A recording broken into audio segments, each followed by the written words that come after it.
Il est placé sous bracelet électronique. Après avoir causé un terrible accident de voiture, Pierre Palmade a été mis en examen pour homicide involontaire. Interrogé dans 7 à 8, le dimanche 19 février 2023, des proches du quadragénaire, qui conduisait la voiture, ont accepté de se confier à TF1. Et leur inquiétude est grande. Est-ce qu'il va se réveiller ou pas? Est-ce qu'il va marcher ou pas? On ne sait pas.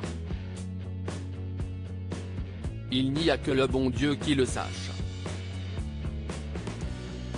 La famille de la victime se dit très inquiète quant à l'avenir du père de famille. Quand il va sortir de l'hôpital, il sera handicapé à 80%, c'est sûr et certain. Il a une famille, il a des enfants, qui va s'occuper de cette famille maintenant? Je demande à la justice française de trouver une solution. Parce qu'aujourd'hui c'est notre famille, mais demain cela peut en être une autre. J'ai entendu que Pierre Palmade avait déjà fait des bêtises dans sa vie, mais il n'a jamais été en prison. La famille de l'homme qui est encore dans le coma, ne peut retenir sa colère face au comportement de Pierre Palmade. Monsieur Pierre Palmade, il a fait une grande bêtise. Il a détruit 2 familles. Sa belle-sœur rêvait de voir son bébé. Elle a préparé plein de choses pour son bébé.